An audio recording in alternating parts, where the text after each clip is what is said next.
Just a little check over the planets that are introduced in Andor season 2. We'll see how many of them stick around, but yeah, they're interesting. So first we see Sinar. Test facility 73. Yep. This is where the TIE fighter is. Yep.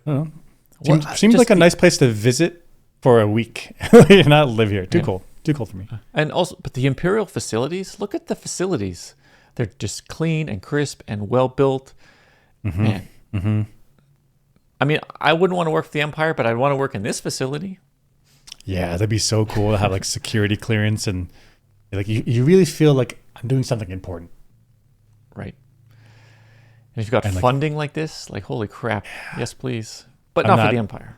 But I'm not shoved down in the basement with my tiny little experiment. Like clearly big bucks being spent here. Clearly high value, important for the Empire and the safety and security of the galaxy.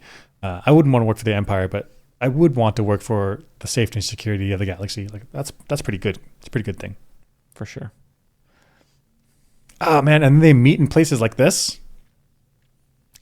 Super cool. Super cool. It's not like meeting down in a ground story in New York City and like people like swearing outside your meeting. Like, it's like there's random naked people doing drugs. Like, this sucks. I don't want to work here. I mean, it's super important for if you're in the Empire, you have a lot of power hungry people. They need to feel like they are part of something important, big. And so having these like mountain resort meeting places to discuss Imperial matters makes people feel important. Makes them feel Morale appreciated. Going through the roof. Yeah, appreciated. Yep. Like this could have been a Zoom meeting. That sucks. That doesn't feel good. I don't feel good at all. This feels great for Mon Mothma. This is the Mothma estate. Look how rich this is. This is some rich shit. It's so rich. It's like high mountains and like this is her house. This is her estate. Yep. I want an estate. Oh my gosh. And like they have neighbors, but they're like way over there. You could have a super loud party. Not a problem. These people, like, you share a mountain with them. Like, you never encounter them. Also, there's no noise complaints. Shipping in food and other things, it's not cheap. There's no road, so you got to like... Orbital drop. You got to have... It's got to come in regularly. This is really... This is wealth on a grand scale. And there's no, like, clear roads, so that means people are hiking in by foot. Wait, no. We have flying vehicles. Yeah. That's right. So you can just fly it. Yeah. You just fly it in. What am I doing? That'd be so cool. Mon Mothma, super rich. So rich. This was my favorite planet, Mina Rao. So it's super bland. It's just wheat fields. But it really gave me this feeling of humanity spreading out. We have a galactic empire. So as the inner planets become more and more industrialized, you get planets like Coruscant that are just entire city planet. Like if you're entire city planet, where are you growing food? You outsource your food to the outer colonies. Hey, it actually is written right here, to the outer rim. And then you get industrial scaled farms, like planet-wide farms that would look like this. Yeah. This planet had the most sci-fi feel to me. Well, because like we could have a scientific base like this now. Could be. I guess we could that made me feel the ice base made me feel science fiction because we could, but we don't at this scale. So only the Empire has. Maybe you're not allowed to know. Maybe we do have these. Yeah, that's true. Maybe we do up in Canada or Alaska, Greenland. Actually, in Greenland there is the seed farm. Do you know about this? No. Oh, there's they like go underground and put a bunch of seeds in there for posterity. So is this the thing? Exactly. The storage. Greenland. I thought it was in was it in Svalbard, Norway or something? Oh no, it's on an island. No. So you are right. Yeah, it's in Norway.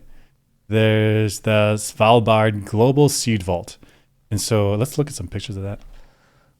Okay. Look at this place. It's like this mountain. You just see this random entrance. And then underground is a bunch of seeds that humans need for the future, I guess. That's the idea is if there was nuclear war and the surface of the earth is messed up, After the surface of the Earth recovers, hopefully, you come here, get seeds, you can restart civilization. Mm-hmm. Oh, Super are we cool. allowed to know this? Maybe we should sure. know that. I don't know if this is not military, right? Gosh. Yeah, maybe that's my American-centric perspective. Like, I would military this the heck up. Just protect it. Anyway, what were we saying? Maybe each country has its own. Yeah, so this scale of this particular thing is much larger than the seed vault. Oh, absolutely. It's huge. Absolutely. Yeah, huge. You got like spaceport here or something, like the city or something. And then you like travel along this long highway to like the actual research laboratory. Oh, that's super cool. Super cool. But I see what you're saying. The wheat planet felt pretty science fiction-y. It felt like the logical consequences of a galactic empire. You'd end up with these farm planets on the outer rim because they're the ones that are less developed, and it would be just pack it in as much food as you can. Because you got to feed all of Coruscant and other city planets. Yep, it's a lot of food. Mm-hmm. And then there's the last planet, this one, where it was unnamed. Yep. When I was watching this, I actually thought he landed on the same planet, like he was in an Arctic base and he flew down to the tropics and landed. But I can see that. Yeah, I got a little confused for a while, but so he flew off Sinar and ended up on this mystery planet. It's a totally different planet. I got confused. I could see it. Yeah, because it could have been up in the Arctic, and then because the Arctic would be a good place to put a base because no one's walking around there. No one can stumble upon your base. Right. And then this could be like Jamaica, right? Right. I mean, I figured he was like, I can't really fly this thing. I'm going to get far away from the base as possible, and then I'm going to put her down in the spot that I'm supposed to. But no, he left the planet completely. I didn't realize. I think this is a different planet. And then when I was making these screenshots, I was looking for what is this planet labeled as, and it wasn't labeled at all. And then I looked it up, see what people were saying on the internet, and I think this is Yavin 4. Yeah. Because I think in a couple episodes coming up, we see what looks like the old base. Like the temples or the upcoming new base. Yeah. Right.